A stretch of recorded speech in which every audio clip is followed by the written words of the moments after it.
Ready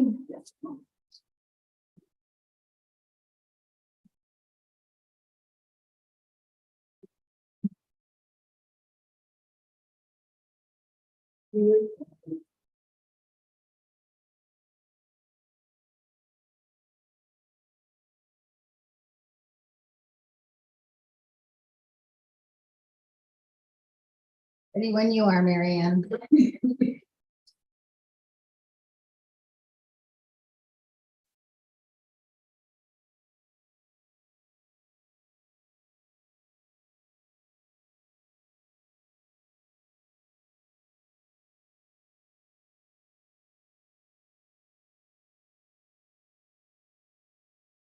See if you can hear.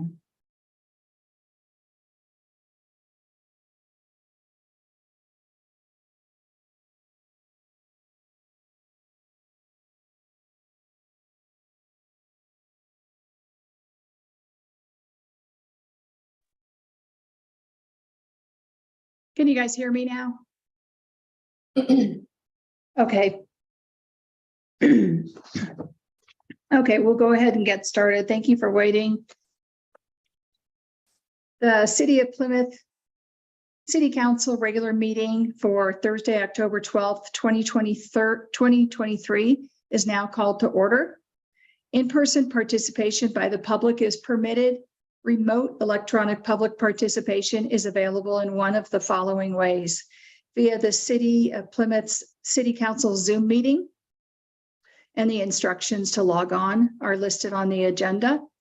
Members of the public participating electronically via this link and wishing to speak may do so during public comment by using the raised hand feature in the Zoom webinar. When dialing into Zoom, at the phone number listed above, on your phone, use *9 to raise and lower your hand. Use *6 to mute and unmute your phone. Or via written public comment, prior to the meeting by emailing your comments to the Deputy City Clerk at vmchenry@cityofplymouth.org before 3:30 p.m. on the day of the meeting. Emailed public comments will be distributed to the City Council and made part of the official record. This meeting is being recorded. I ask everybody to please silence all cell phones or similar devices at this time.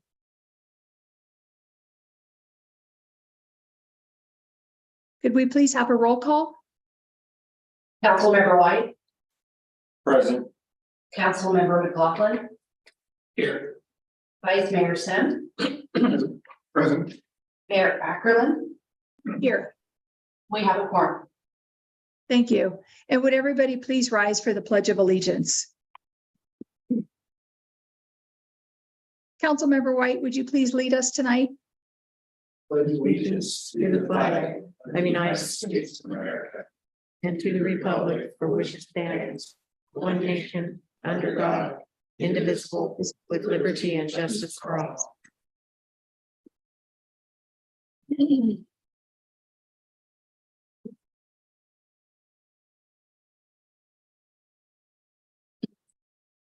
Thank you. Item number 2, approval of the City Council regular meeting agenda of October 12th, 2023. I'd entertain a motion to approve the agenda for today. The agenda. Do we have a second? Second. It's been moved and seconded. Could we please take a roll call vote? Councilmember White, Aye. Councilmember McLaughlin, Aye. Vice Mayor Sim, Aye. Mayor Ackerland. Aye. Motion passes. Thank you. Public comment. Under provisions of the California Code, citizens wishing to address the City Council for any matter not on the agenda may do so at this time by completing a speaker submittal form to the Deputy City Clerk or following the instructions noted on this agenda. Speakers will be called by the mayor at the point on the agenda when the item will be heard. Speakers are encouraged to keep comments to 3 minutes or less and to state their name and community of residence. Under provisions of the California Government Code, the City Council is prohibited from materially discussing or taking action on an item not on the agenda unless it could be demonstrated to be of an emergency nature or an urgent need to take immediate action arose after the posting of the agenda. We have a full agenda tonight, so I would just like to remind that public comment is time for the public to share their thoughts and concerns and comments with the City Council only. Per the Brown Act, during public comment, you must address the legislative body. Otherwise, please direct comments or questions to staff during regular business hours. Do we have anybody in City Hall who would like to speak at this time?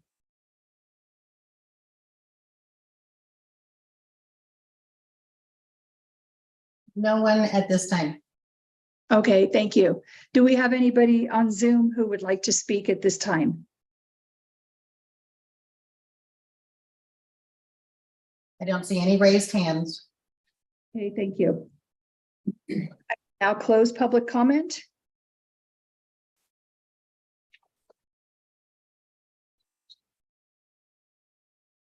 Item number 4, presentations, proclamations, and appointments. Item 4.1, proclamation naming October as Breast Cancer Awareness Month.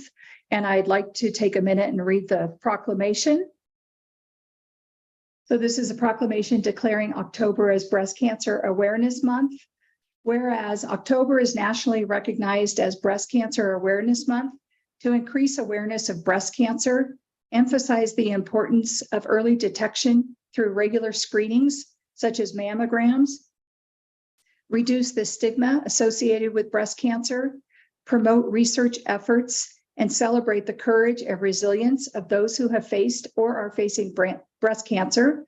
And whereas breast cancer is a significant health concern as one of the most common cancers worldwide, and whereas breast cancer is the most prevalent cancer amongst women, and whereas several factors contribute to the development of breast cancer, including age, family history, genetic mutations, hormonal factors, and lifestyle choices.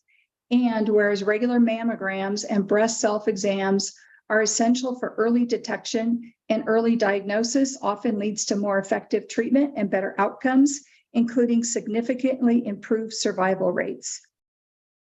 Therefore, be it resolved that the City Council of Plymouth, California, hereby proclaims the month of October as Breast Cancer Awareness Month. By raising awareness, we strive to create a community where the impact of breast cancer diminishes and hope prevails. Let this proclamation serve as a symbol of our commitment to promoting early detection, advancing research, and fostering a community of compassion. Together, let us work towards a future where breast cancer is eradicated. In witness whereof, this proclamation is duly adopted on October 12th in the year 2023.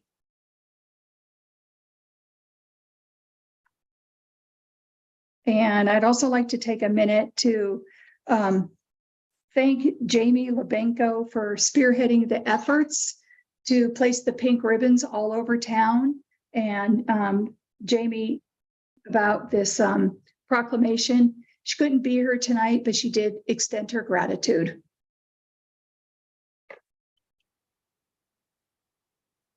Item 5, consent calendar items.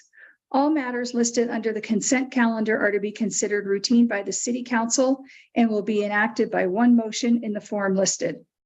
There will be no separate discussion of these items unless before the City Council votes on the motion to adopt.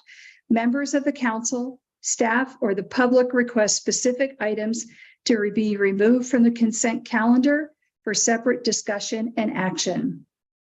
Items for the consent calendar: 5.1 correspondence, 5.2 approve the regular meeting minutes of September 28, 2023, approve the special meeting minutes of September 28, 2023, 5.4 approve resolution 2023-39, making findings necessary to continue to conduct Brown Act meetings virtually.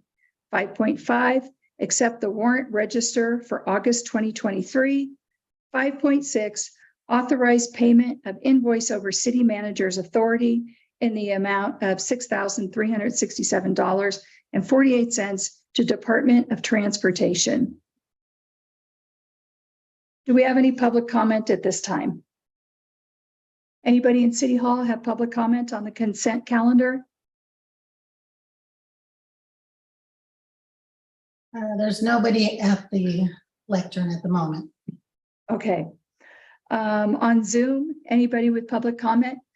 Stephanie Moreno, I see your hand up. Thank you, Mayor Ackerland.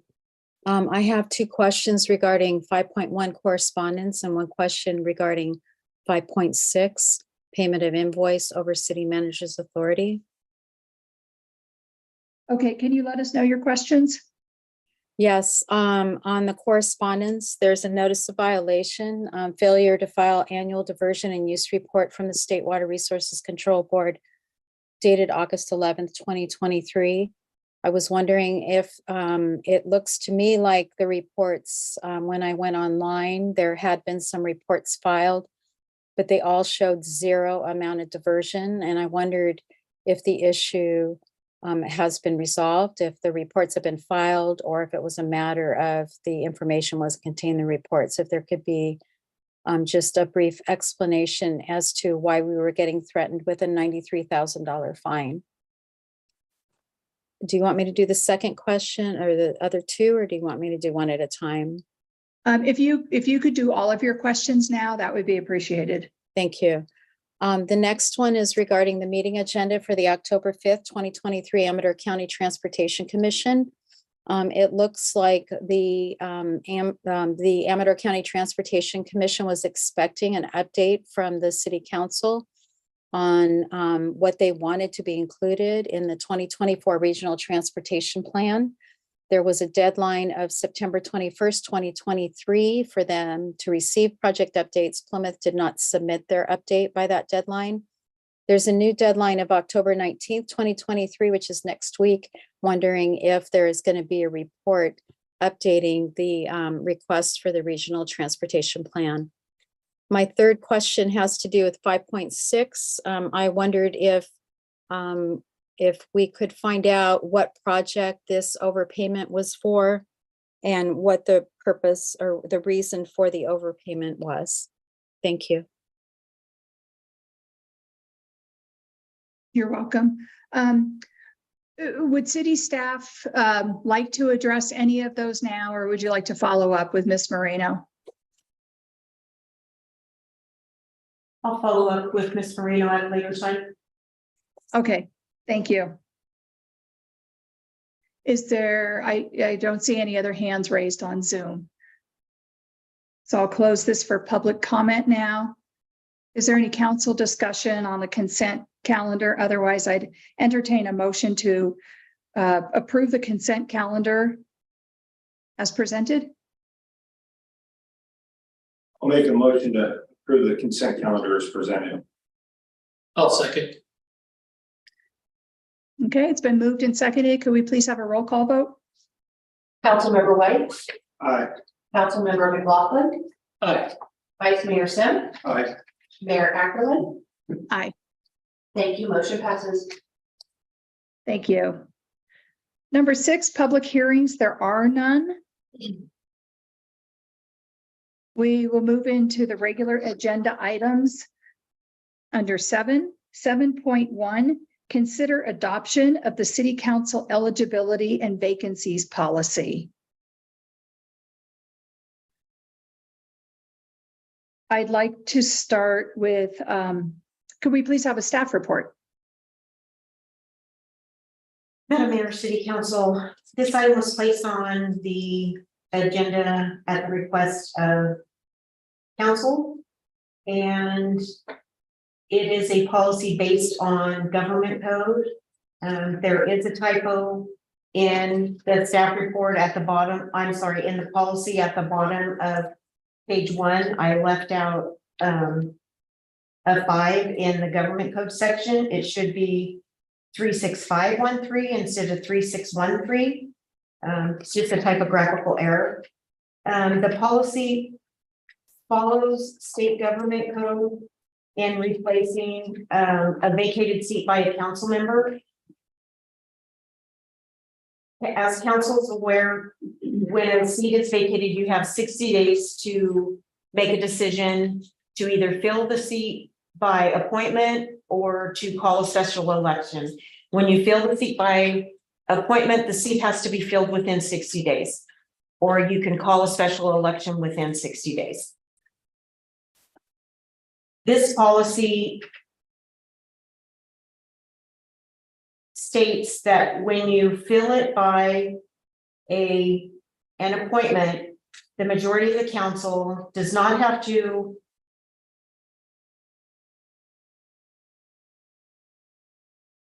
approve. State code mandates that your appointment has to be an elector of your city.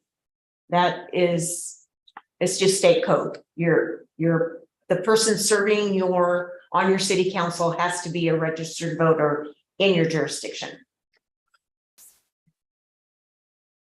This calls for letters of interest, and that time of opening to submit your letters would be a 10-day period. The council can do interviews if they choose to. They can choose not to and just make the decisions based on those letters of interest. The notice would be put out on social media and on the internet on our website. Absenteeism we've aligned absenteeism removal aligned with state law. And conviction of a crime is also aligned with state law for removal of office. And so this is the policy that we've outlined. It goes hand in hand with state law. And I'm recommending that the city council adopt this policy. And the city attorney and I are available for questions. As I understand it, the posting has to be posted for 10 days in order to accumulate people that want to be considered for the post. Is that correct? And I would presume it starts today or tomorrow. Yeah, it's 10 not. days from now. We don't have to post it for 10 days, but we are going to post it for 10 days, and we're going to take. I thought there's a law that it was 10 days. Not so.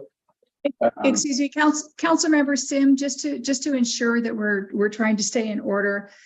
Could I ask you to hold your questions till we get to the council discussion?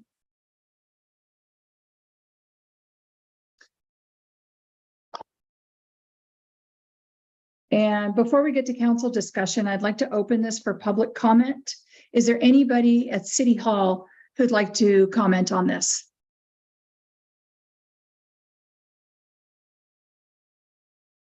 Yes.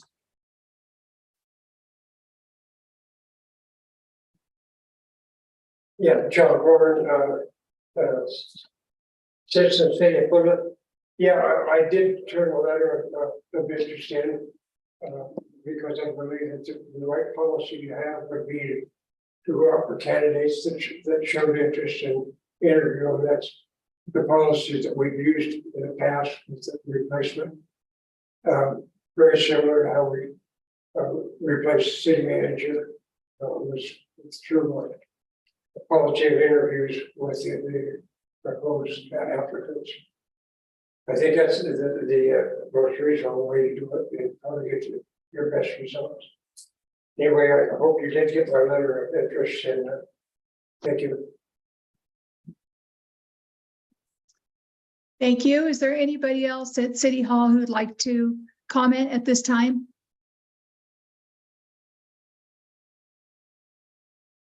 Nobody's getting up. Okay, thank you.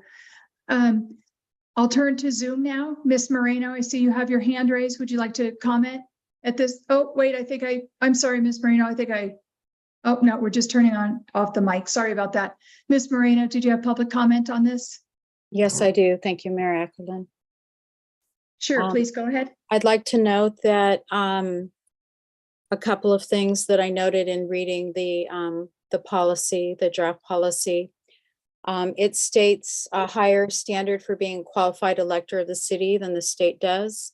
The city manager stated that you just have to be an elector of elector of the city, but the policy actually says you have to have your primary residence in the city, and that's not what the state law said. The state law refers to your domicile, not your primary residence, and there is a distinction between those two things. There's no policy in here for how you're going to determine that a city council member is absent without permission. I'm not really sure why you're addressing absenteeism in a vacancy policy in the first place, but if you're going to do so, I suggest that you have a policy as to how that permission can be granted. Otherwise, the possibility is that you will have different rules applied to different members of the city council. The second thing, or the next thing is that the city manager stated that these are in line with state law, but she hasn't provided the state law references for you to see that. I think it's essential when you're adopting a policy to have the references to state code so that members of the public can look them up to see and get clarification about those.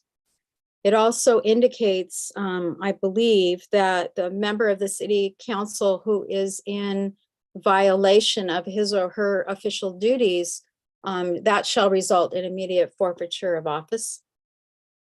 I don't think, in fact, I'm positive that that's not a state law. I don't know why that's in there. Perhaps it's a typo in the policy, but if it is, it needs to be rectified before the council adopts it. Thank you.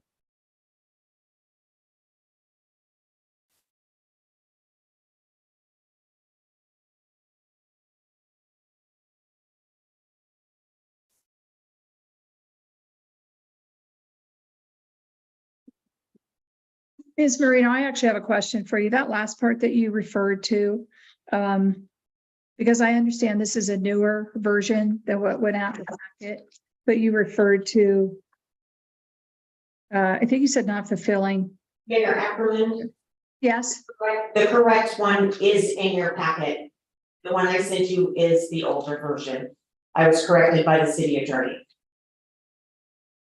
So the version in your packet is correct. The one I emailed you is incorrect. okay, got it. Thank you. Excuse me, I haven't received any updated packets, so can you tell me? I received a copy of the packet several days ago.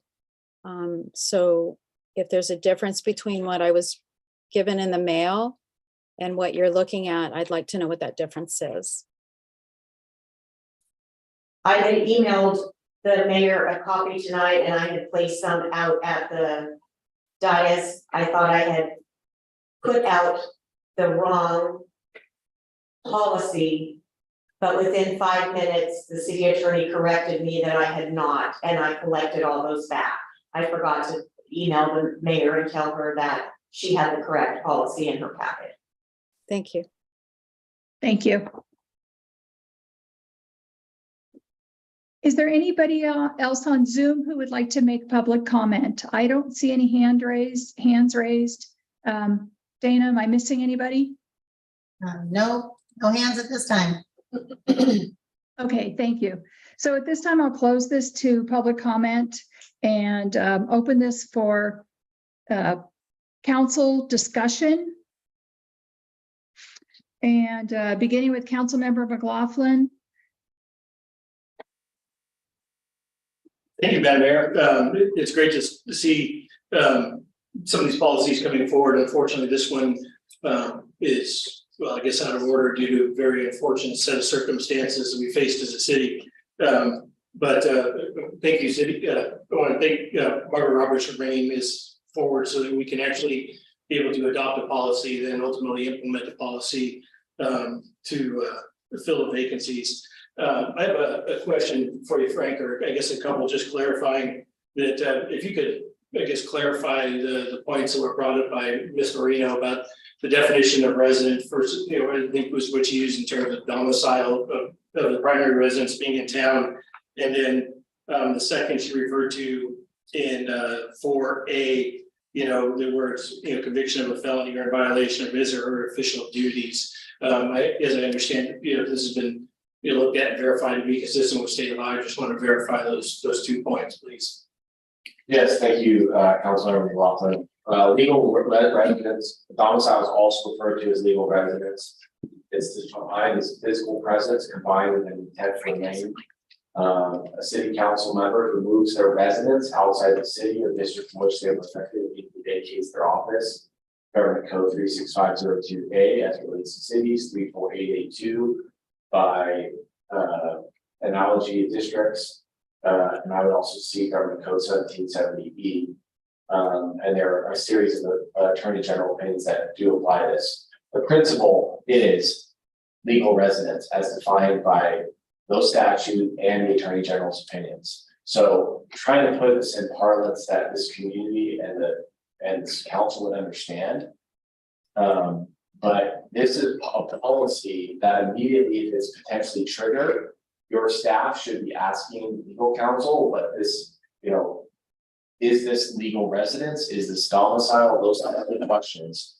We could put footnotes and cite, Attorney General's opinions and other things, but it's often referred to both in Attorney General's opinions as well as treatises, including the Municipal Law Handbook published by the CB as residence or non-residence or domicile. So it's perfectly acceptable term.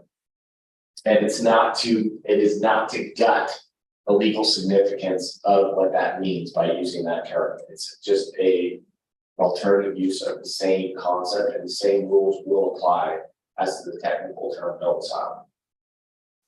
And then as it relates to official duties, Government Code Section 1770 sets out 13 separate circumstances in which a public office becomes vacant, including death, absence from jurisdictions, conviction of a felony, mental incapacity, resignation, and a failure to perform official duties. While there's not a specific site, because there are other government code provisions that would potentially apply, that's why it's set off at the beginning by pursuant to applicable state law. Again, hopefully you have a city attorney that's able to tell you what those applicable state laws are. If you put those specific codes, sometimes there's remembrance, sometimes the code gets changed, and then the argument's going to be, well, why do you have a code in there that doesn't trigger a vacancy? So we kept it, so there are numerous codes that potentially apply.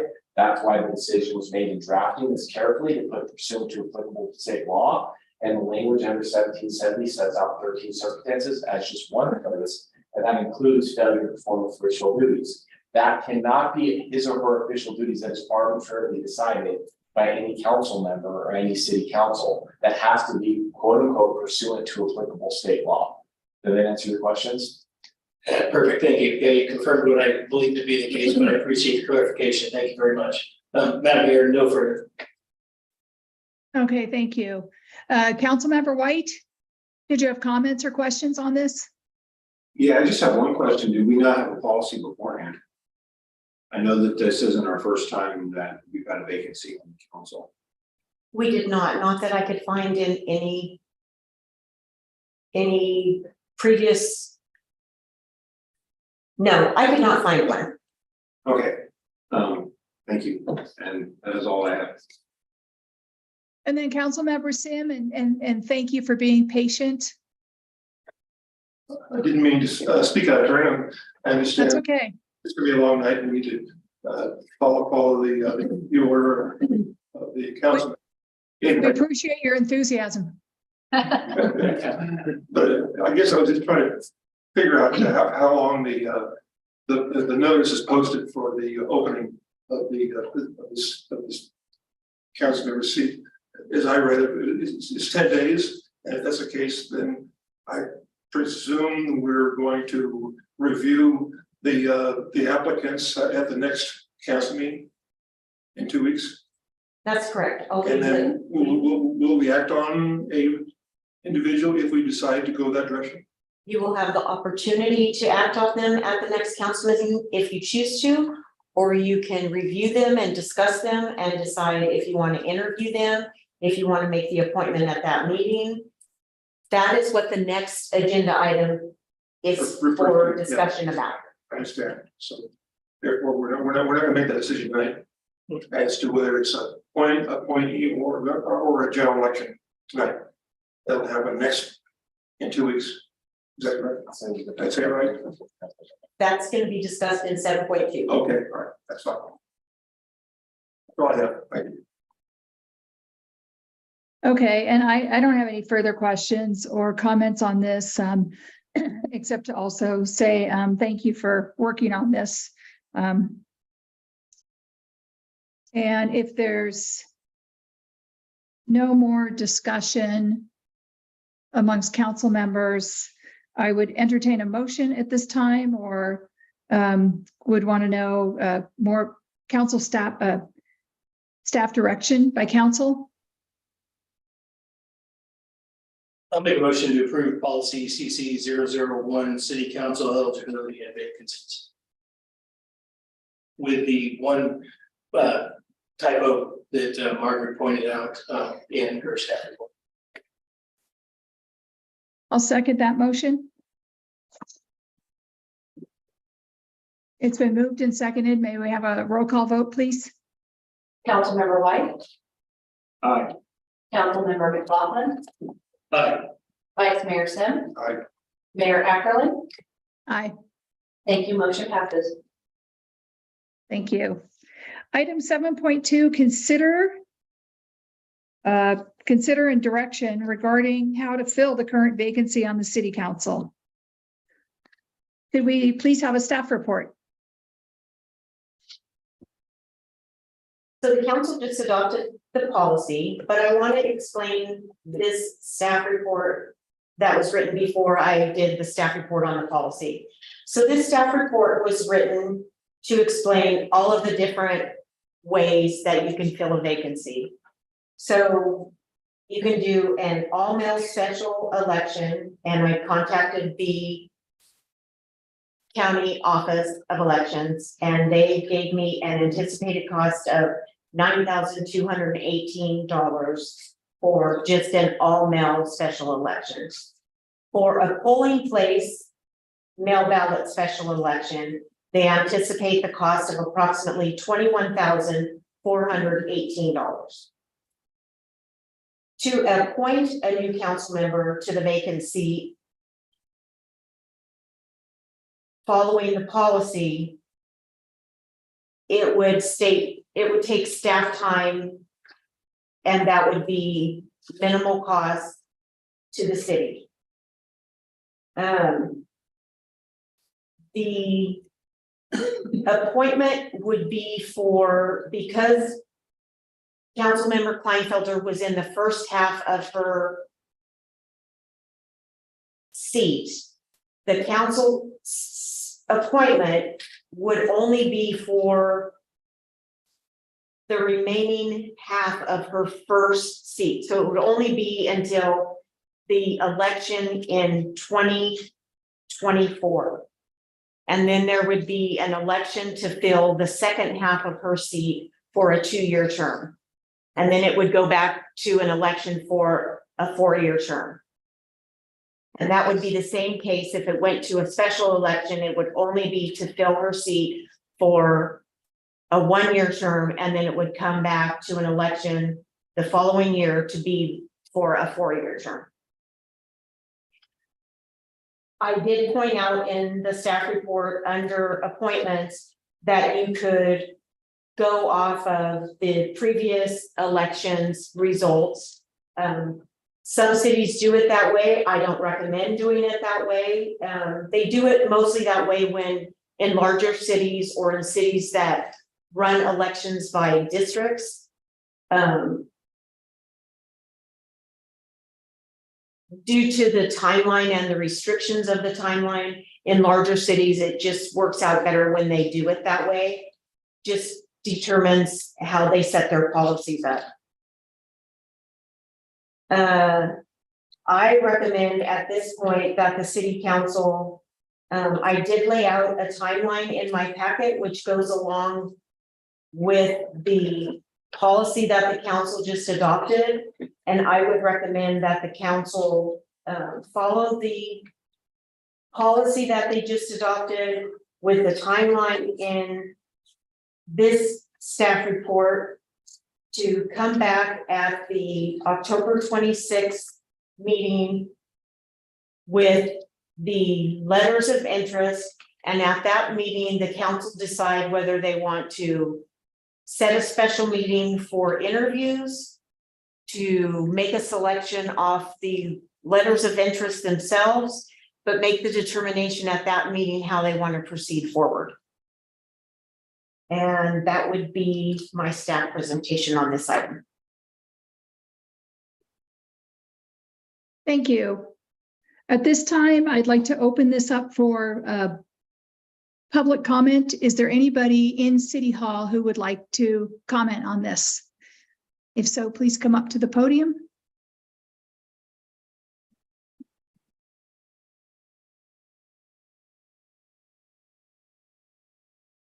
Yes, John Corbin again.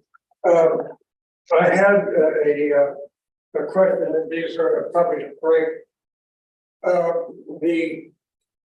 Some years back, we had a council member that served part of the term, was appointed, didn't want to run without being reelected. And so they put him on the ballot for a 2-year term. So they had him on that same ballot, 4-year, 2 people with 4-year terms, and another position, 2-year terms. The reason I know there was that policy was, I was put an application in for city council, and I'd gone to the clerk and told her I wanted to be on the 4-year term. And ended up that she put me on the 2-year term, and ended up running against my brother. And so I want to make sure clearly, is this a new election in a year? Is that going to be for the 2-year term or 4-year term? I think it needs to be, laid out. But is that election going to be for another 2 years or more? So Mr. Colbert, I'm going to respectfully ask that your comments, questions be addressed to the council, and any questions that you have for staff, if you could follow up during regular business hours.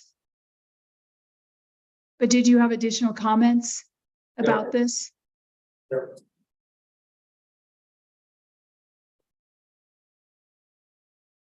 Anybody else in City Hall? Is there anybody else in City Hall who would like to comment on this? Doesn't look like it at this time. Okay, could I ask somebody to just hit the microphone? It is. And now I'll go to Zoom. Ms. Moreno, you have your hand up. Would you like to make some public comment? Yes, thank you, Mayor Ackerlin. First of all, I want to say this procedure of the city council not responding to questions from the public that are legitimately asked on items and which answers are important to hear before the council takes action is not in the spirit of public transparency and is in fact, in my opinion, disrespectful of those people who take the time to come to meetings and read your agendas and have legitimate questions. So I ask you to reconsider this policy of asking if staff wants to answer a question. Instead, think of it in terms of your duty to your constituents, that their questions are answered before you vote on an issue that's important to them. Regarding this particular item, the council has 60 days to make the appointment. If you're giving 10 calendar days for the notice, that means it's due the day before the agenda has to be published for the October 26th meeting. It seems like it's not enough time for members of the public to make a decision and get their applications in. They're going to have questions about what's needed. I don't understand what the rush is when you don't have to make the appointment till November 21st, and you're considering a special meeting anyway. So I'm requesting that you extend beyond the 10 calendar days, because this is an unexpected vacancy that has caused a lot of grief within the community, and that you afford the members of the public a little bit more time to decide if they want to put an application in. I also want to confirm that even though the city manager said the city council may appoint any qualified candidate from the most recent city council election, that the city council can in fact appoint any qualified candidate from any city council election that had run prior. There is no prohibition against them picking any qualified candidate for the position, regardless of which election they ran in. Thank you. Thank you. Are there any other public comments from anybody on Zoom? I do not see any other hands raised. Nope. Okay, so I'll open this to the council for discussion. Councilmember McLaughlin.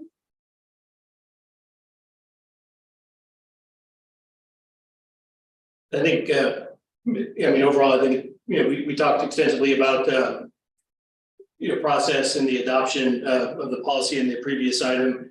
And I know that the timeline that's presented here is one that's been worked on between the staff and council. So, in the interest of moving and keeping business forward, and as well as balancing, community interest is always a challenge. And frankly, and sadly enough, that any vacancy on the council was generally unanticipated. I appreciate staff's work in putting together this comprehensive staff report, really looking at all legal options for filling the vacancy. And my recommendation or my thought is just implementing the policy as outlined for the appointment and using the established time frame as outlined, and as noted that in city manager's staff report that we would receive and be able to discuss on October 26th. That doesn't mean we would be appointing somebody on October 26th. Thank you. Councilmember White. Just because I want a little clarification, because it was kind of, I don't know, hopefully make the water clear or whatever. So, and this is for legal. So no matter what, appointed, or if we have a special election, it goes to the general election of 2024, correct? The successor to that vacant council seat will go until November 24. There would be a new election in November, the November 24 election, and that person that wins that would be on the council until November 26th, because that would be the completion of the original term of Valerie Kleinfelter. So once that term ends in November 26th, then every other election thereafter we can full 4-year term. So that's how it works. So the following election, or that election in 2024, we will have basically 4 spots. One will be a 2-year position, correct? Okay. Thank you. That's all I have. Councilmember Sim. Yes, to follow up on what was just said, when you're gonna have 4 openings in 24. One candidate will only be elected for 2 years. Which one? How do you determine which one is 2 years and the other 3 or 4 years? I honestly don't know, but that's something that the county will help us with at that time. I'm sure they have a process for that. In my own mind, I would think the person who got the least amount of votes out of 4 might be the 2-year, but that.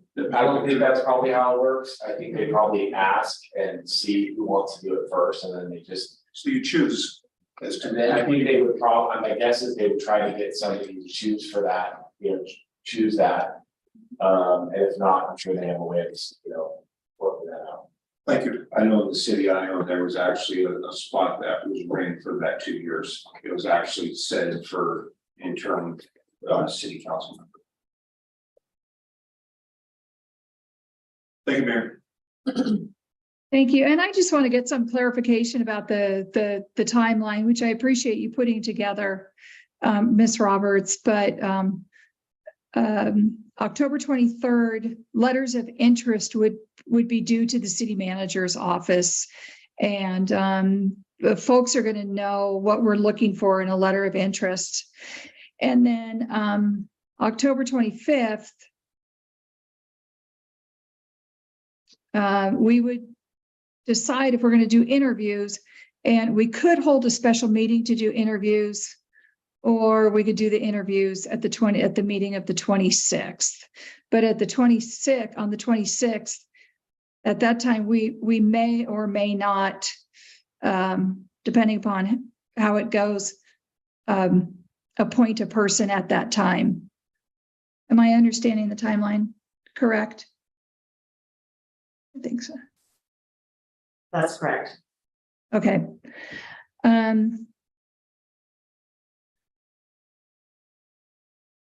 So for me personally, I support moving forward with this. I think this looks good. I think this is a reasonable timeline. I also think that between now and, well, I guess the next 10 days, beginning tomorrow, if there were some, I think it gives ample time in a small city like ours to hear from people who may be interested. And if it turns out that there are a lot of letters of interest and we need more time, we have that option. So at this point, I'm looking for staff direction, or I would entertain a motion on this. Mayor Ackerman, Yes, I'm also going to be putting this in the newspaper next week. So it'll also be in the paper, not just online. okay, great. And then post it in the regular places that we typically post notices, right? Of course. Yeah. Okay, all right, thank you. Just one, item that I know we haven't discussed that I think we'd have to decide as part of any motion is as a council a consensus that we would do interviews. If so, there'd be a special meeting. It would appear on October 25th to do the interviews in preparation for being able to do the resolution confirming the appointment on October 26th. And so just an item we haven't discussed as a council, would that be the direction we'd like to go, is to do interviews? I, for one, am in favor of doing interviews to give somebody the opportunity to have a conversation and speak with them in addition to a letter. With previous history, we've never had a special election for a vacancy, have we? It's always been an appointment. Okay, I because of the cost, of course, that's definitely the way I feel. Do we want to do interviews? That process. Yeah, of course we can. I feel we do. I also want to add that Special meeting on the state of Unity. I think it's clear that the council is genuinely, I'm speaking for myself, I think that I can speak on behalf of my colleagues, but I want to make it clear that we are genuinely interested in hearing from folks in the community who are interested in this, and that we encourage people to consider submitting a letter of intent. And that we welcome the participation and the interest. So with that, is this just a matter of giving staff direction, or do we need to make a motion? I would just say I think it's unsettled whether you want to hold a special meeting for the interviews, and if there's a consensus, then that's probably the only clarification Margaret needs, I'm guessing. And I'm certainly open to the idea of a special meeting for interviews, and whether interested parties are able to show up to City Hall or via Zoom. I think that would be fine, because I realize people might not be available to come to City Hall on the 25th or whatever day we choose.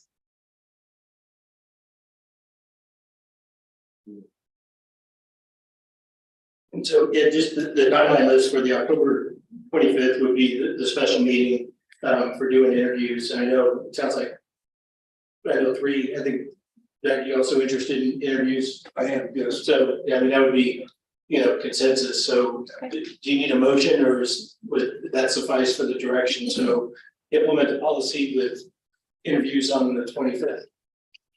I just want to throw in there, I realized that at 6:30 at night, I have a conflict on the 25th.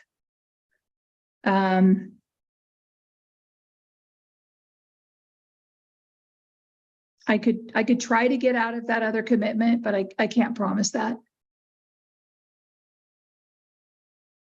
But if we had it earlier in the day, I could possibly participate. And so I'm wondering if the 24th would be an option for a special meeting. 24th is fine for me if it's in the evening.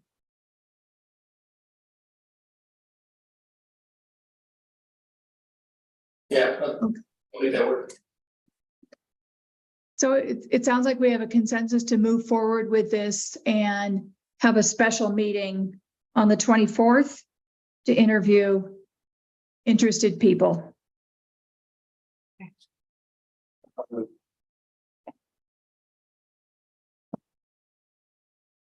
Do we have that consensus? It's a little bit hard to hear the rest of you. Yeah, you do have a consensus. Yes, consensus. Okay. Okay, thank you.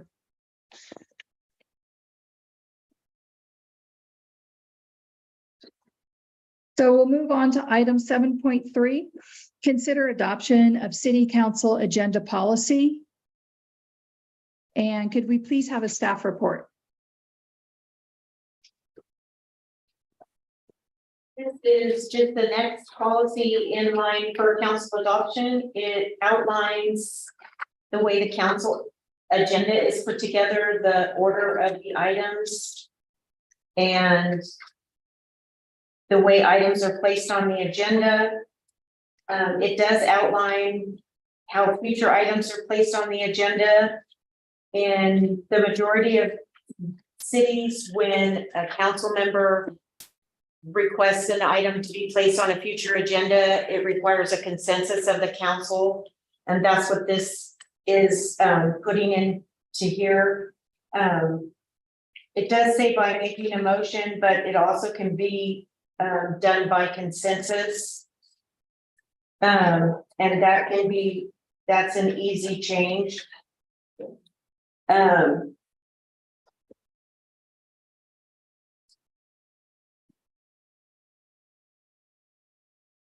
It talks about the regular meeting and the special meeting and posting requirements.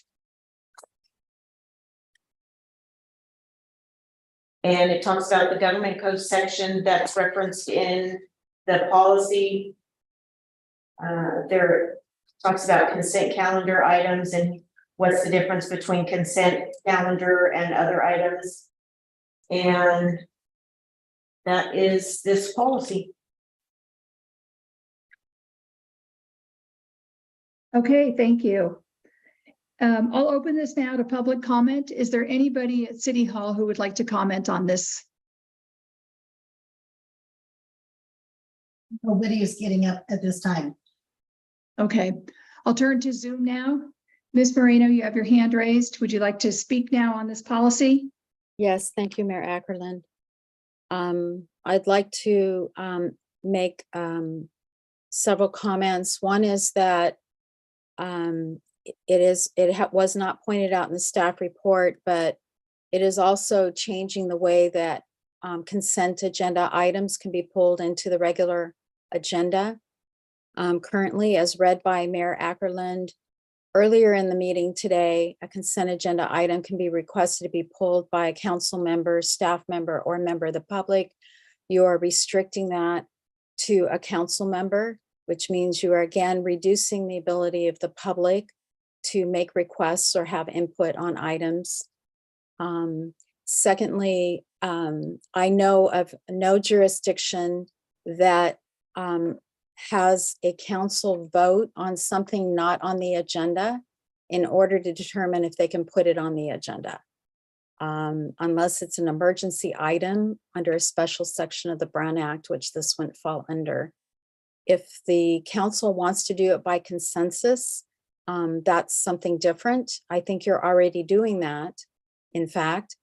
But if you're going to require that a council member make a motion and get full support of the council on an item that's not on the posted agenda, I would allege that that's a violation of the Brown Act. And I also would say that it is going to stifle any individual council member's ability to represent their constituents when it is not in a viewpoint shared by the majority of the council. And I think it's important that all constituents be heard, not just those represented by the majority of the council. Thank you. Thank you. Is there anybody else on Zoom who'd like to make comments on this agenda item? Don't see any other raised hands. Okay, thank you. So I'll close this to public comment and open it for council discussion, beginning with Councilmember McLaughlin.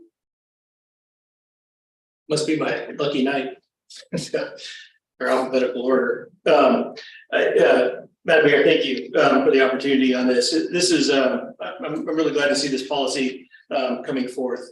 Having worked in local government my entire career, it's important to recognize that the city council operates as a body, not as individual council members. 3 or less, 2 or less council members are citizens, not the council, and 3 or more council members are then an action of the council. And so in this case, this policy comes forth so that not any one council member can come forth and direct staff and provide direction to staff to do different work that's unbeknownst to the balance of the council as a body as a whole. So I really appreciate bringing this forth, and I like the idea of adding in consent.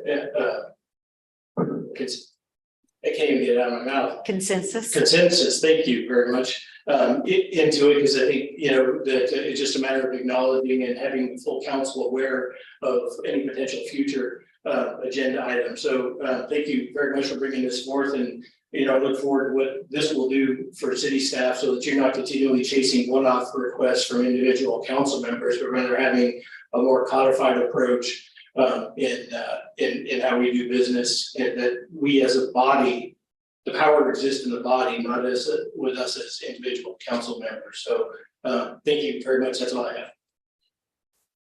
Thank you. Councilmember White. I think I'm good for right now. Thank you. Councilmember Sim. Thank you, City Manager. This was very well written. It highlights a lot of things that I think we know most of what's on paper, but we need to think about it, follow it, the rule, and I appreciate what you've done here. Thank you.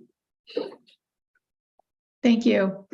And my comments would be to Ms. Marino's point. I agree with her that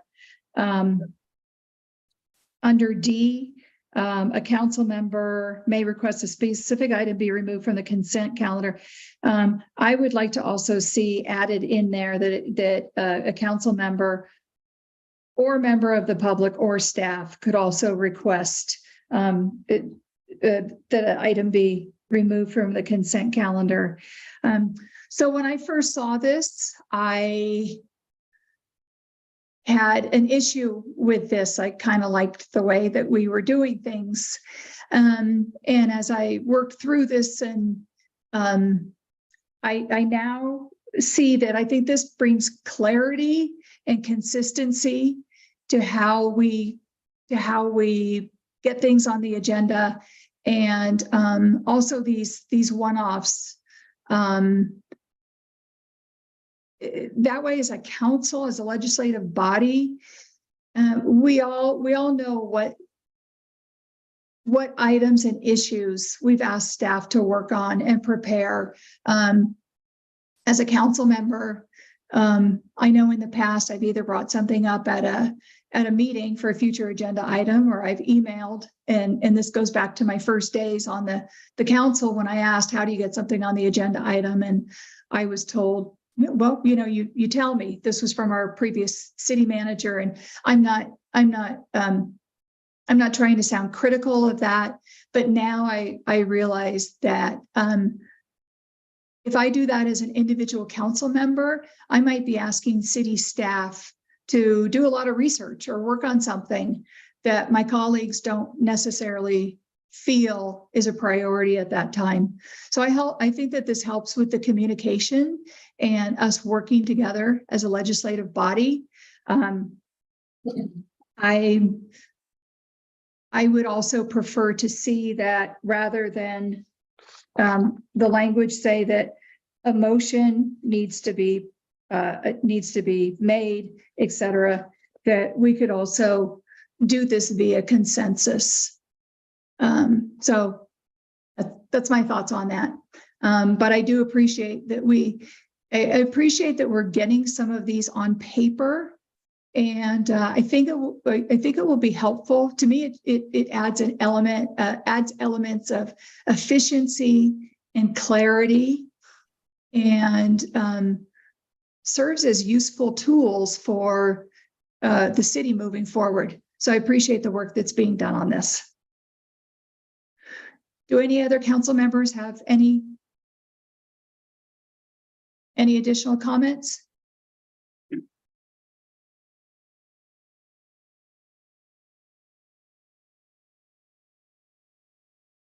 Nope, doesn't sound like it. So at this point, I'd like to entertain a motion if the council so inclined, or get staff direction. All right, I'll make a motion to approve policy CC -021 city council meeting agenda policy with the following revisions. Section 4 subsections C and D expand from council members to include council members, staff, and members of the public, as mentioned. And under section 5 subsection C, add in the ability to place items on the agenda through council consensus. Thank you. Do we have a second? I'll second that motion. Okay, it's been moved and seconded. Can we take a roll call vote, please? Councilmember White, Aye. Councilmember McLaughlin, Aye. Vice Mayor Sim, Aye. Mayor Ackerland. Aye. Thank you. Motion passes. Thank you. Moving on to item 7.4, consider opening the existing contract with Amador County Sheriff for law enforcement and dispatch services. Could we please get a staff report? As you know, Sheriff Redmond has sent a letter requesting that we consider opening up the contract. He has outlined the cost that services are costing for dispatch and law enforcement. And he's requesting a total contribution of $423,427.26 annually, which would cover both dispatch and law enforcement for 24/7 patrol coverage.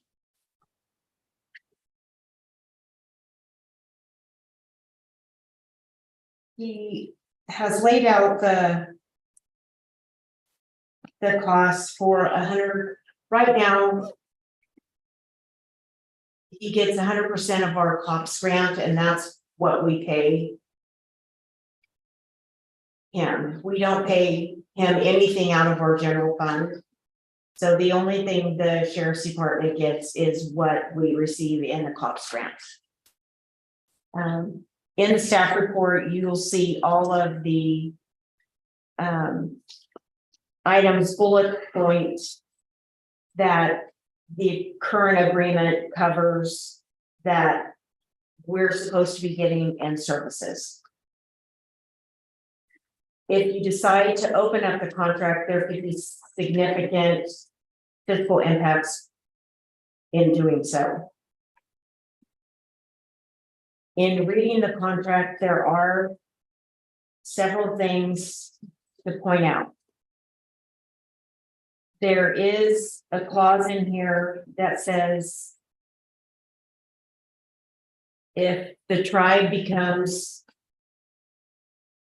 a compact, oh, where's the language? Something about the tribe that we have to open up the contract and renegotiate, and that has taken place. So it could be that we're forced to renegotiate anyway. The sheriff's department has not brought up that fact. I'll find it.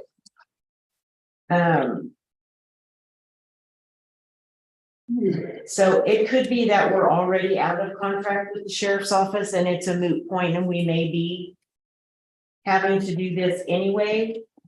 I don't believe the sheriff's department, in my conversation with the sheriff, is going to stop sheriff services if we cannot come up with the whole 400,000 odd dollars. I did have a conversation with the Ione city manager regarding providing police services today, and I don't believe that's a feasible option at this point. I believe our best option is to continue with the sheriff's office for police services. I think the council needs to have a conversation amongst yourself and decide how you want to move forward and provide me with some direction on how to move forward, whether it's to appoint a council member or two council members to work with me, to work with the sheriff's department, for me to work with the sheriff's department alone. I think the council needs to have that discussion and provide me with direction to move forward. And that's my staff report. Thank you. I'd like to open this up to public comment now. Is there anybody there in City Hall who'd like to comment on this agenda item? No one is getting it. Okay, thank you. Going to Zoom, Ms. Marina, would you like to comment on item 7.4? Yes, thank you, Mayor Ackerland. I have a couple of comments. One is this appears to be based on a per capita basis, that the sheriff has taken his budget and divided by how many people are in the county and then multiplied by the number of people in the city of Plymouth. And that doesn't represent the fact that we use very little of their services and have provided very little of their services. So I think using that formula is not reasonable for the city of Plymouth. Secondly, I don't think there's any question that the agreement is terminated. The language in it says, this agreement shall terminate immediately, automatically, and without further notice, 45 days after a compact for gaming is signed and approved by the United States Secretary of Interior, or 45 days after land is taken into federal trust status for an Indian tribe, whichever occurs first. So it seems to me that you are obligated to follow the terms of the contract that says what happens next in the event that there's a termination. Also, I'd like to know from staff why they deem that the getting services from another city such as Ione is not a viable option, what that is based upon, based on just a conversation with the city manager this morning. I think that the council should be interested enough to ask why that's not a viable option. I'd also like to point out that there's a lot of qualifications in this statement of what Sheriff Redmond is willing to provide. And I'd like clarification as to what those things mean. He says shall provide routine passing law enforcement patrols to the city and reasonably respond to called for law enforcement services. I'd like to know what those qualifications mean. And then I also just want to say that we have done a public records request and have gone through the information for the city of Plymouth on calls and have sorted that information and done some analysis to the ability that we can, given not getting all the codes we needed from the sheriff's office, but we're willing to share that with the city council at a later date if they are interested in actually seeing what's happening in terms of the type and number of crime reports and business checks and other things within the city of Plymouth. Thank you. Thank you. Is there anybody else on Zoom? Rich, you have your hand up. Good Rich. evening. Thank you.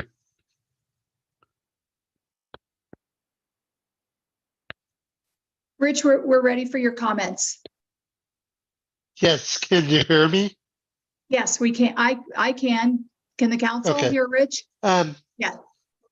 One of my biggest concerns with this is last year, the city acquired 2 radar trailers under the COPS grant program, which have sat in the city corporation yard collecting dust, not being operational, and those funds could have been used for salaries to provide law enforcement to the city. I would like to know why we purchased those radar trailers, why they've sat there, and why they are now non-operational.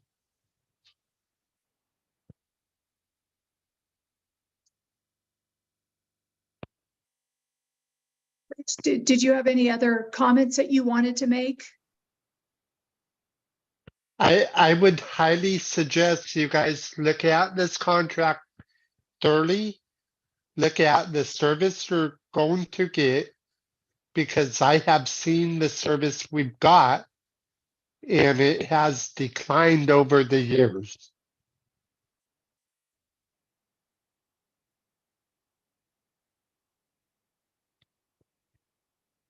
Okay, thank you. We appreciate your comments. Okay, thank you. You're welcome. Rich, if can I ask you to lower your hand on Zoom so we know we've gotten to you?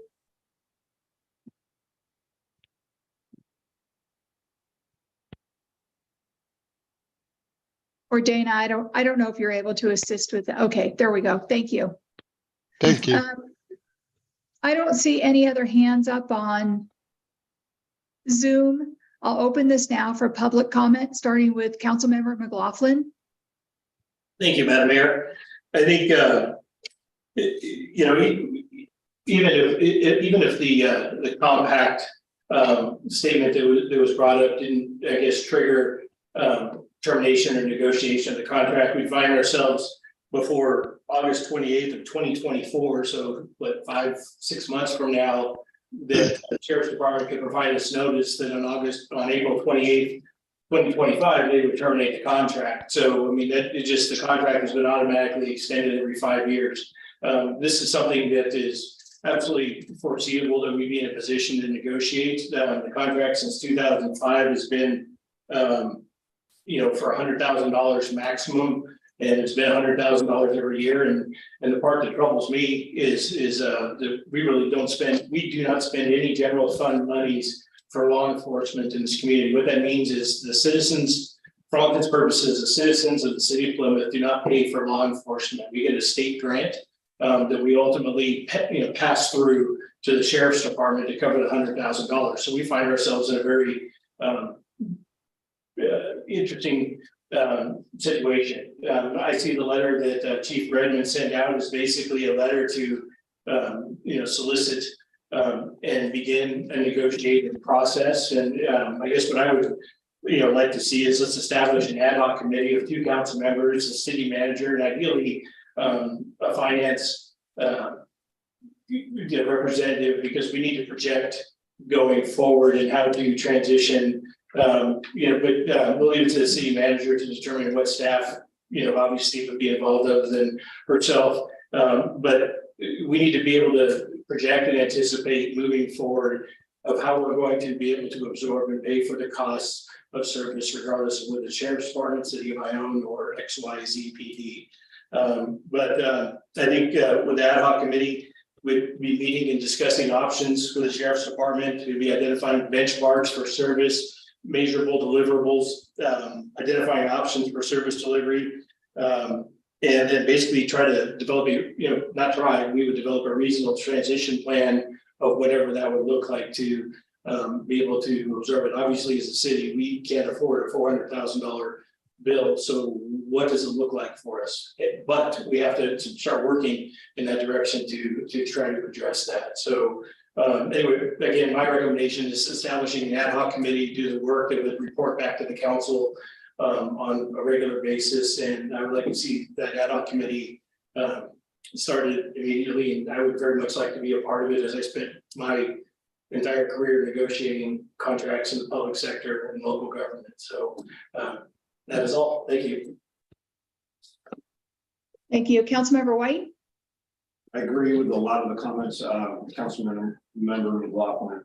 And I also would like to very much agree with one of the comments that Ms. Marino made about per capita and the amount of people and how much we do use their service. That is something that has to be majorly thought into consideration on all this. I've been saying for years, we got this contract for pennies on the dollar. This is dirt cheap. But I think, this is all I can pull out. Yeah, the city can only afford so much, but I think it's a sign of the times of what's going on in our world right now. Thank you. Councilmember Sim? Yes, Mark, could you qualify something? You said you talked to Ione about the possibilities of them policing us, or did they tell you that having your own police department is way beyond expectation? I misunderstood you, I think. I did have a conversation with the city manager today, of Ione today, and she did not want to get into a conversation of providing law enforcement while we were still in contract with the sheriff's office. She said at a later point in time, she may entertain a conversation about providing services, but not at this time.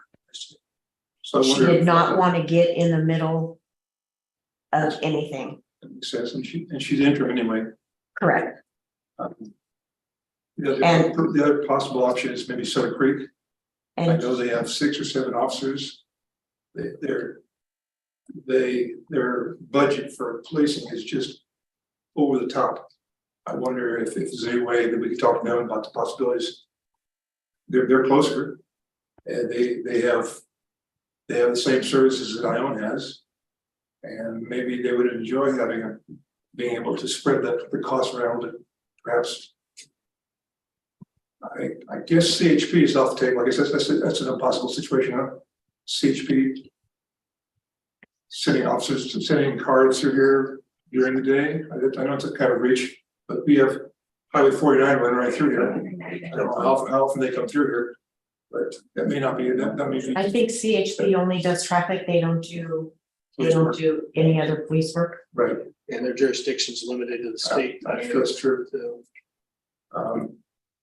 Well, the fact is, we've had this $100,000 contract since 2005 with 0 increases. I'm wondering if we could go back to the state of California and increase the COPS grant to help us with part of this funding. They give us $100,000 now. They have for how many years? I wonder if they would consider increasing that a little bit to help soften the blow. Something to look into. How much time do you think we have before they start really putting the pressure on the sheriff? I think we have a year, because I thought I read somewhere here that they have to give us a year notice in the contract. They probably are well within that right now.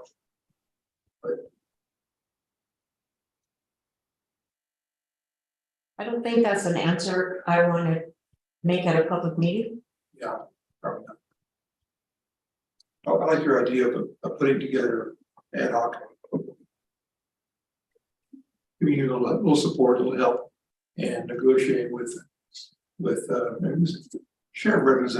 He's a realistic man. He knows what Plymouth's all about. He understands we're a small, impoverished little town with not a lot of money. I think he'd be reasonable. Hope he would. All I have. Okay. Thank you, Councilmember Sim. I hope I'm not cutting you off. Were you finished with your comments?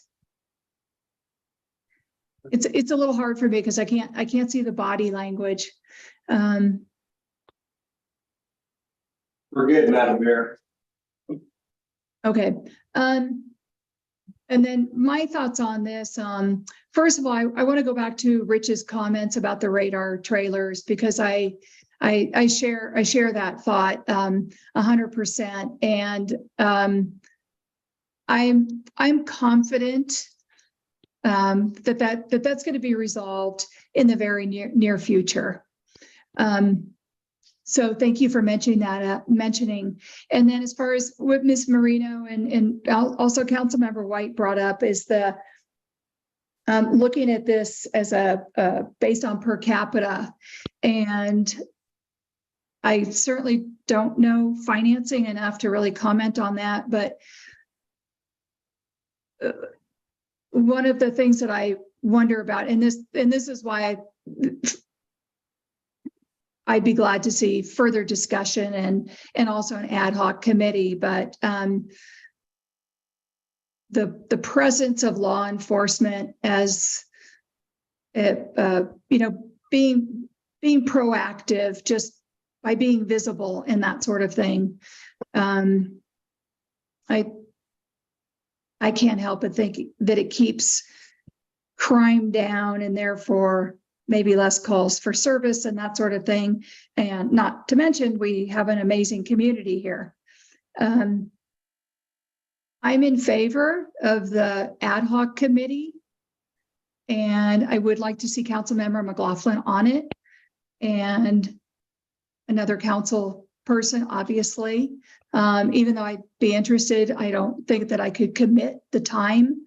So another council member who'd be willing to be on the committee, and maybe we wait until until we have a full council to make that decision. And then again, I think it's would be really important to have our finance director as part of this committee, along with the city manager. So those are my 2 cents.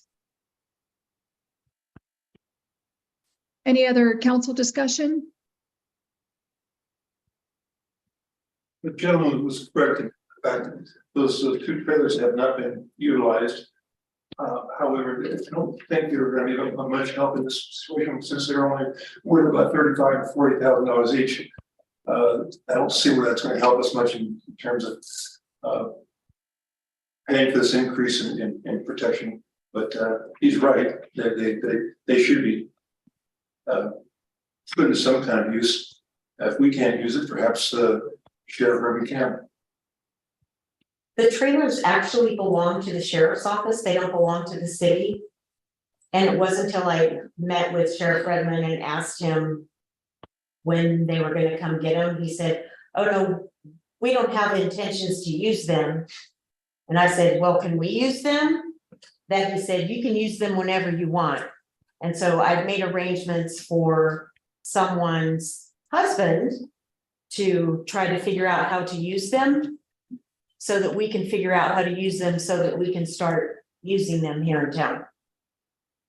And if they're not useful, maybe we can trade them for something that's more useful.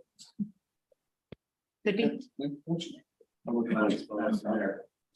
he's willing to do it, if he's willing to let us have them, since he has no use for them.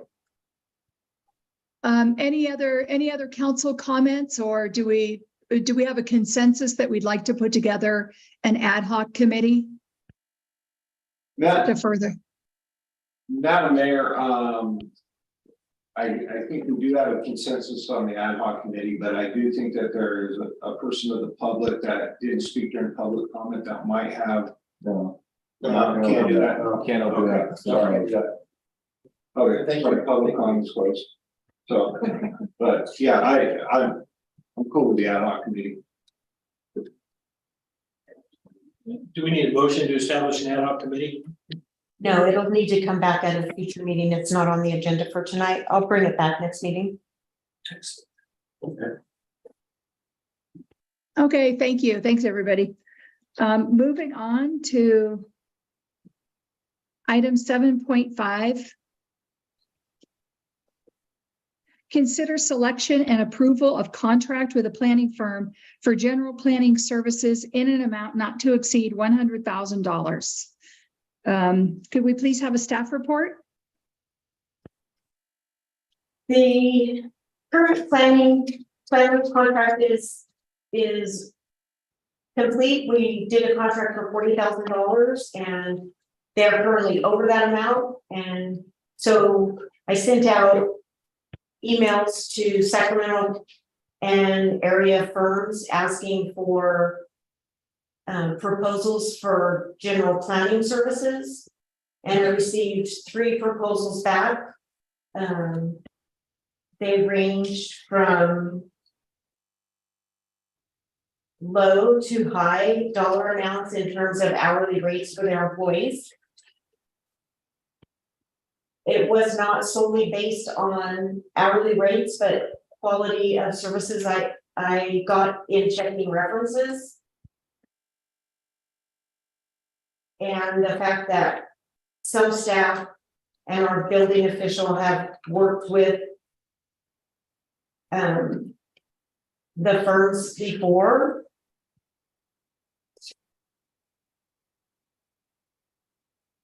The company that is being recommended tonight is 4 Leaf, based out of Fair Oaks. They have guaranteed that they will have someone in Plymouth present to answer questions to the public, be present at the planning commissions in the seat, not on Zoom, which is a problem I've had with our current planner not being present and everything being done over the phone, being on Zoom for planning commission, even though after conversations, they told me they would be present at planning commissions. They continue to be on Zoom. 4 Leaf can provide quality services for the city of Plymouth.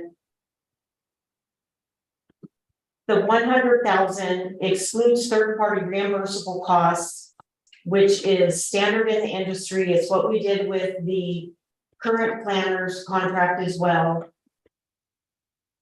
We do see those costs, and we track those costs by billing those costs back out to the developers or building permits, that we make sure we get those fees reimbursed.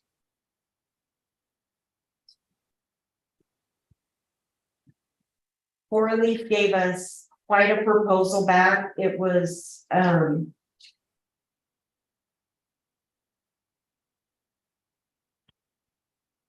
very extensive. They also provide multiple other services that in the future, if we need their other services, they're quite capable of other services as well. We have other contracts that are coming up that we will be going and seeking proposals for. The housing element recently went out requesting proposals for work for the environmental. And the next item, you'll see that we requested proposals for environmental work for the fire station project.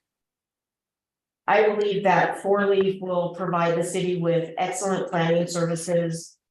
And I am recommending that the city council award the contract, which is our standard agreement that the city attorney has drawn up, that is what we use for all of our professional consulting services. Recommend that the city council approve the contract for Four Leaf Services. Thank you. I'd like to open this now for public comment. Is there anybody in City Hall who'd like to comment on item 7.5? Nobody is getting up at this time. Okay, thank you. Turning to Zoom, Ms. Moreno, you have your hand up. Would you like to comment at this time? Thank you, Mayor Ackerland. I have some questions. One is, how was the request for qualifications distributed? Was it just a matter of contacting a few firms, or was it publicized so a variety of firms could respond to it? I wasn't able to find any city notice on the website.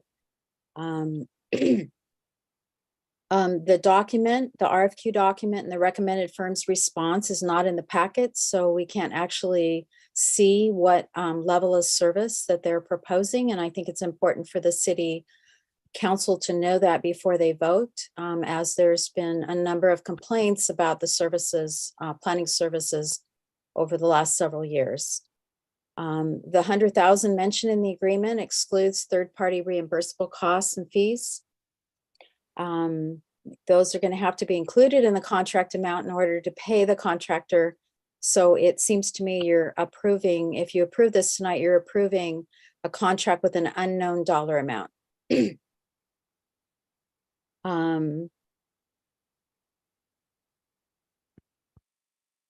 Some of my questions were answered by the city manager's comments. I appreciate that.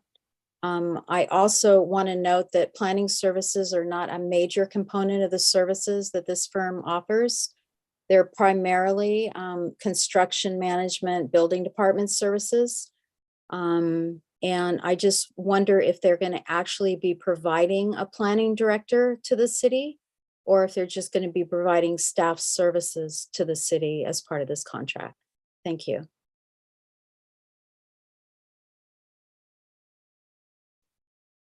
Are there any other hands up on Zoom? I don't see anything. Dana? Nope, not at this time. Okay, I'm going to close this to public comment now and open this for council discussion. Councilmember McLaughlin? I don't have anything at this time.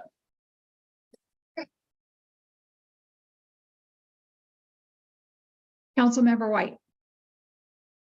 I don't have any questions or comments at this time. Councilmember Sim? I have nothing right now, thank you. Okay.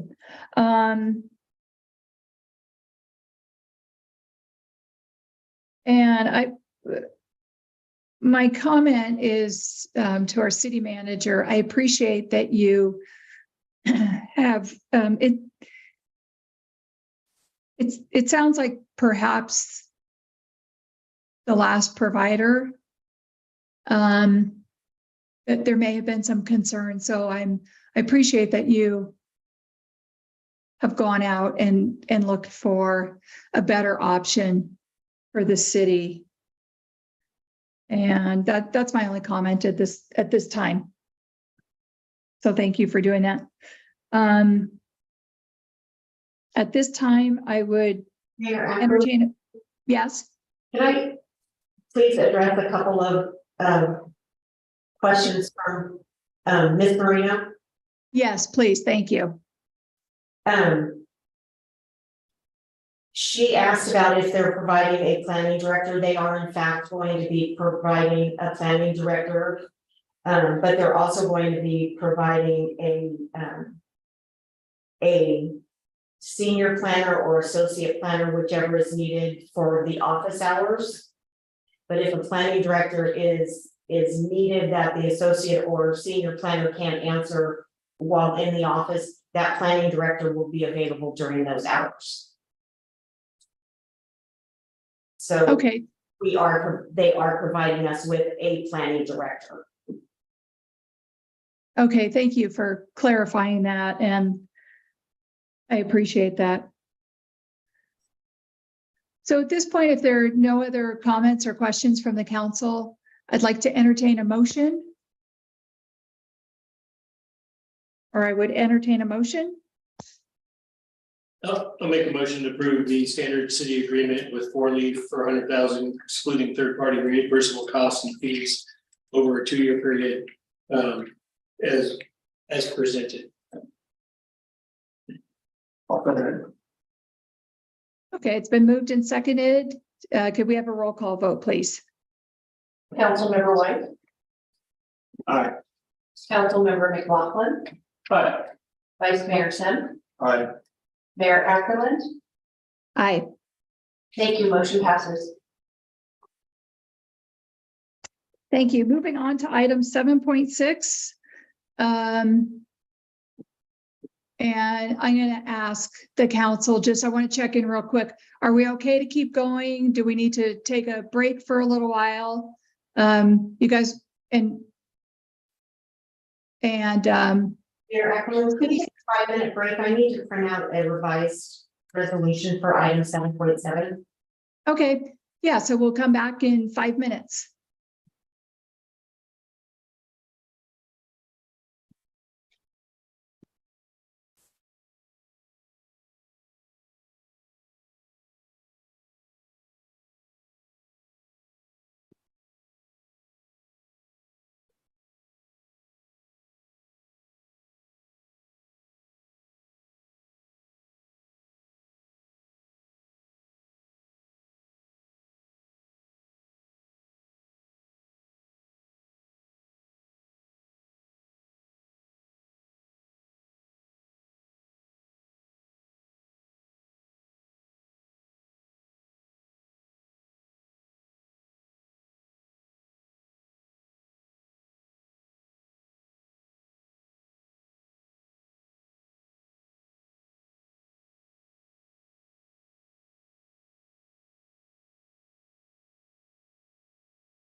Uniform.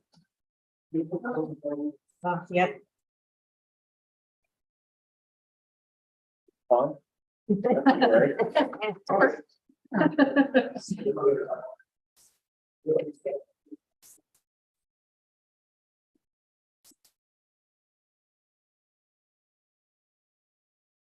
Okay, are we ready to begin again? Yes. Okay, great. So item 7.6, approve a contract for NEPA analysis for the fire station improvement project in an amount not to exceed $11,400 plus $800 per meeting. Could we please have a staff report? Thank you, Madam Mayor, and thank you for that short recess. Of So course. this is for consideration of awarding the National Environmental Policy Act NEPA work for the fire station improvement project to CSG consultants who are our current planners. I sent out emails to 3 firms in the Sacramento area that are known to do environmental work for projects. The only response back was from CSG consultants. This is a mandatory next step for the project. They will do the NEPA requirements for the project, which will include a CEQA exemption to be filed. The work is for 11.4 plus the 800 if there's any meetings. The 11.4 could come in under the 11.4. That's the max plus the 800.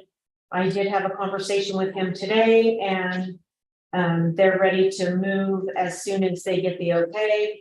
This too would be the standard agreement that we use for our consultants. And with that, I'm available to answer any questions. Thank you. I'd like to open this to public comment. Is there anybody in City Hall who'd like to comment on this agenda item? Not at this time. Okay, thank you. Turning to Zoom, Ms. Marina, would you like to comment at this time? Yes, thank you, Mayor Ackerland. I first of all want to thank the city manager for including the CSG letter in there. It's very helpful in reviewing to have that in there. I'm concerned about the amount of money that is being requested to fill out a 6-page checklist form with instructions, including instructions. CEQA document takes very little time. So if that's included in the cost, it's usually done by staff in-house. I would imagine the NEPA could as well. You are going to have planning staff. You just authorized the city manager to hire. Why can't they do this as part of their duties for planning for the city, especially when they're estimating $800 to attend a meeting? You're going to have planning staff in the office on a regular basis that could attend the meeting for no additional charge to the city. So I'd like to suggest that the city reject this proposal and instead ask their new planning services firm to do the NEPA process for them. Thank you. Thank you. Is there anybody else on Zoom? I don't see any hands raised. No, not at this time. Okay, so I'll close this to public comment. And Ms. Marino, just to note that your hand is still up. And I think that was just, okay, there you go. Thank you. I'll open this to City Council discussion. Councilmember McLaughlin. Thank you, Madam Mayor.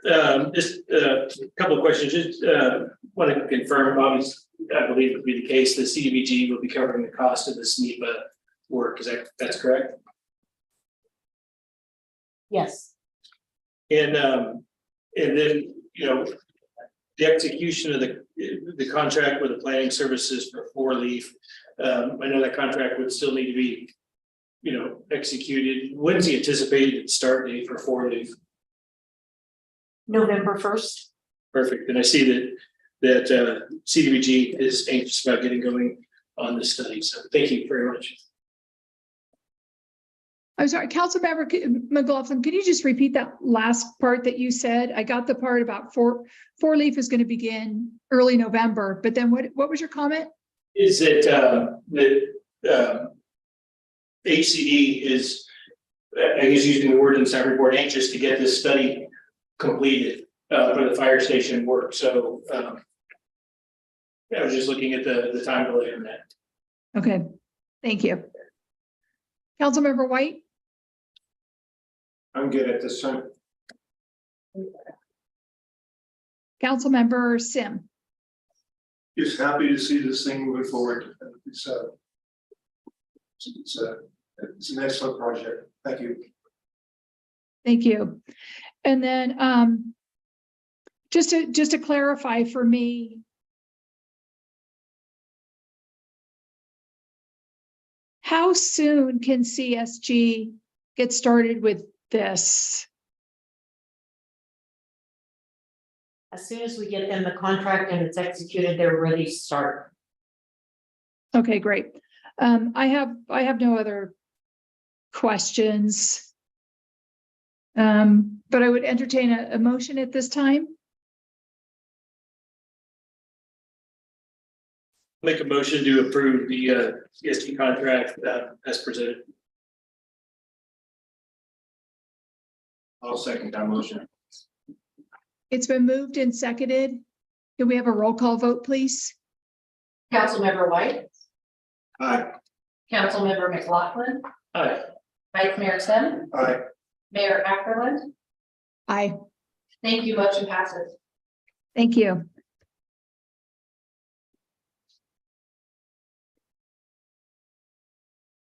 Item 7.7, consider resolution 2023-40, opting the city into the California Uniform Public Construction Cost Accounting Act. Can we please have a staff report? Yes, Mayor, I'm gonna take care of this one. Thank you. Basically, CUPCA has been around about 40 years. General law cities don't have as much flexibility as charter cities when it comes to procuring public works projects and getting those works of public works done. Generally speaking, anything over $5,000 requires a full throated public bidding process. It can be pretty onerous and time consuming for smaller projects. And this is especially the case with smaller agencies. So in order to kind of alleviate some of that inherent tension in the process and that cost benefit that a lot of agencies face on smaller projects, the legislature enacted CUPCA in 1983. And basically it allow and the dollar threshold change due to inflationary increases every so often. The latest increase was it establishes basically 3 separate purchasing thresholds.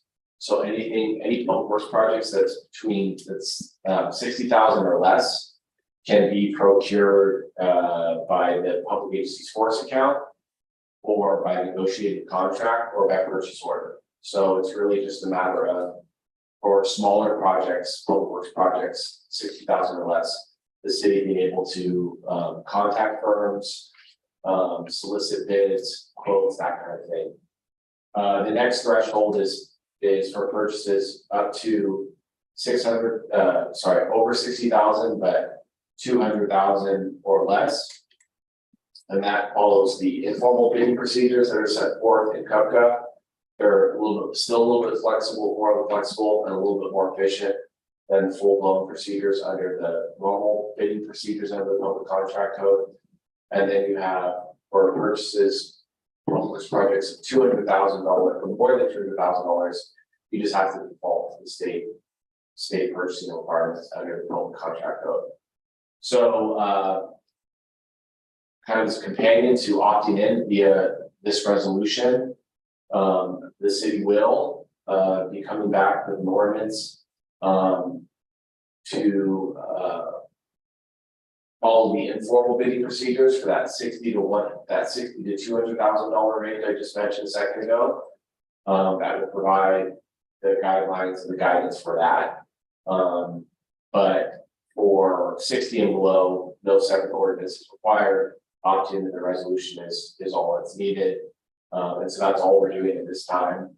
For those first smaller purchases of $60,000 or less. And that again is just to create more efficiency and economy for the city in getting public works projects let to various vendors. So that's pretty much long and short of this. I will add, I had made some revisions to a draft resolution. I thought I had sent those to Margaret. Apparently I sent her the wrong document. So looking at the staff report today, it looks like it was still just a draft and that was my fault. Because I attached the wrong document.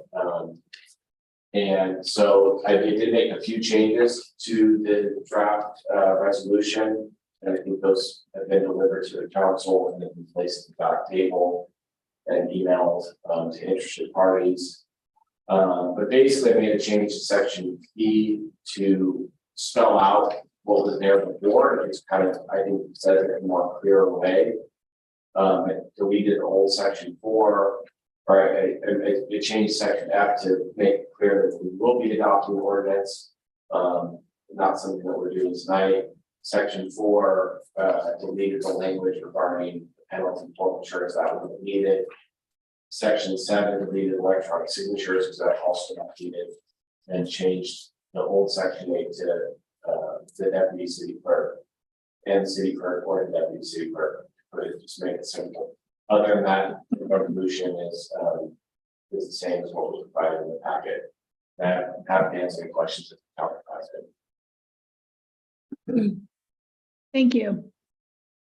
I'd like to open this up for public comment. Is there anybody in City Hall who'd like to comment on this agenda item?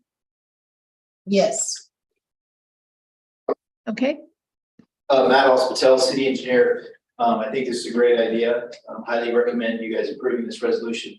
The city of Ione and Jackson are part of this too. So just a little FYI. Thank you.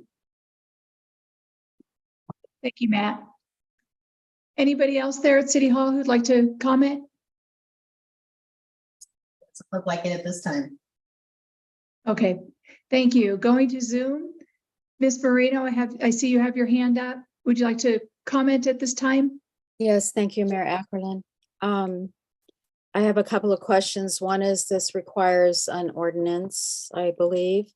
The sample ordinance provided by the commission indicates that staff will have the authority to grant contracts and award contracts. And I want to know if that's the intent of the council to delegate that authority that they currently have to staff to do for contracts up to the $200,000 level or the $60,000 level. I'd also like to know when the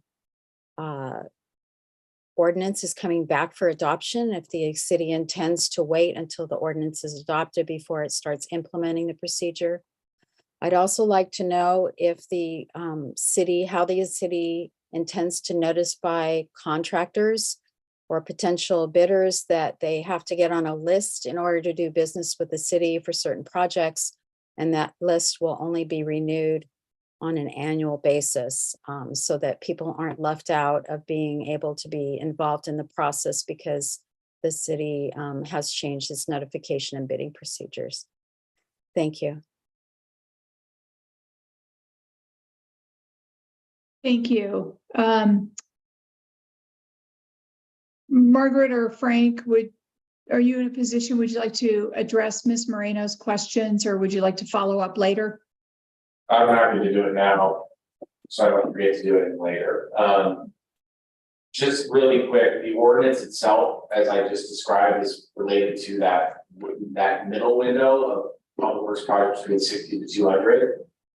The city, as far as I know right now, has no projects in the pipeline that would follow that. So I'm anticipating the ordinance would come back in the future. There's been no discussion about when or where. It's just that would be a condition precedent to letting the public works project at that point. Again, that's just for that narrow window threshold of 60 to 200,000 under the current dollar thresholds in the public contract code. And then as far as the authority, under our city purchasing policy, everything right now over $5,000, regardless of how the project is procured or what bidding process is followed, it still has to go to council for approval. If the council wants to change that in the forthcoming ordinance, it can certainly do that, but I can't speak for the council on what it intends. I can just tell you right now, as of right now, everything